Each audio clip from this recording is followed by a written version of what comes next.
ಪತ್ರಕರ್ತನ ಹೆಸರಲ್ಲಿ ಹಣ ಪೀಕುವ ಗ್ಯಾಂಗ್ ಒಂದು ಗ್ರಾಮಸ್ಥರ ಕೈಗೆ ಸಿಕ್ಕಿರುವ ಘಟನೆ ಹಿರೇಬಾಗೇವಾಡಿಯಲ್ಲಿ ಜರುಗಿದೆ. ಪೂಜೆಗಂತ ಸಂಗ್ರಹಿಸಿದ್ದ ಅಕ್ಕಿಯನ್ನ ದೇವಸ್ಥಾನದ ಕಮಿಟಿ ಹತ್ತಿರ 50,000 ರೂಪಾಯಿ ಹಣಕ್ಕೆ ಬೇಡಿಕೆ ಇಟ್ಟ ಆರೋಪದ ಮೇಲೆ ನಾಗನಗೌಡ ಪಾಟೀಲ್, ರಮೇಶ್ ವಡರಟ್ಟಿ, ಗೌಸ್ ಸನದಿ ಹಾಗೂ ದಯಾನಂದ ಮಾಳೆಪ್ಪಗೊಳ್ಳ ಎಂಬುವರ ವಿರುದ್ಧ ಹಿರೇಬಾಗೇವಾಡಿ ಪೊಲೀಸ್ ಠಾಣೆಯಲ್ಲಿ ಪ್ರಕರಣ ದಾಖಲಾಗಿದೆ. ಆರೋಪಿತ ನಾಗನಗೌಡ ಪಾಟೀಲ್ ಮತ್ತು ಅವರ ತಂಡ ಪತ್ರಕರ್ತರ ಹೆಸರನ್ನ ದುರುಪಯೋಗಪಡಿಸಿಕೊಂಡು ಈ ರೀತಿಯ ಹಣ ವಸೂಲಿಗೆ ಮುಂದಾಗಿ ಜನರಲ್ಲಿ ಭಯ ಮತ್ತು ಆತಂಕ ಸೃಷ್ಟಿ ಮಾಡ್ತಾ ಇದ್ದಾರೆ ಅಂತ ಗ್ರಾಮಸ್ಥರು ಆರೋಪಿಸಿದ್ದಾರೆ. ಈ ಕೃತ್ಯದಿಂದಾಗಿ ನಿಜವಾದ ಪತ್ರಕರ್ತರ ಗೌರವಕ್ಕೂ ಕೂಡ ಧಕ್ಕೆ ಉಂಟಾಗಿದೆ ಅಂತ ಆಕ್ರೋಶ ವ್ಯಕ್ತವಾಗ್ತಾ ಇದೆ. ಘಟನೆಯ ಕುರಿತು ಮಾಹಿತಿ ಪಡೆದ ಪೊಲೀಸರು ಪ್ರಕರಣ ದಾಖಲಿಸಿಕೊಂಡಿದ್ರು ಕೂಡ ಆರೋಪಿಗಳನ್ನ ಇನ್ನೂ ಬಂಧನ ಮಾಡಿಲ್ಲ.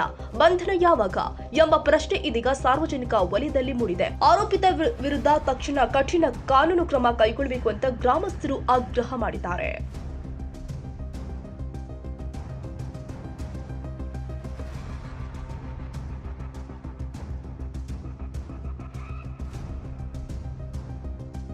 ಈ ವಿಡಿಯೋ ನಿಮಗೆ ಇಷ್ಟವಾದರೆ ಲೈಕ್ ಮಾಡಿ. ಇನ್ನಷ್ಟು ಹೀಗೆ ಆಸಕ್ತಿದಾಯಕ ವಿಡಿಯೋಗಳನ್ನು ಪಡೆಯಲು ನಮ್ಮ NTV ನ್ಯೂಸ್ ಚಾನೆಲ್ ಅನ್ನು ಸಬ್ಸ್ಕ್ರೈಬ್ ಮಾಡಿ. ಪಕ್ಕದಲ್ಲಿ ಇರುವ ಬೆಲ್ ಐಕಾನ್ ಅನ್ನು ಒತ್ತಿ. ನಿಮ್ಮ ಬೆಂಬಲವೇ ನಮಗೆ ಸ್ಫೂರ್ತಿ.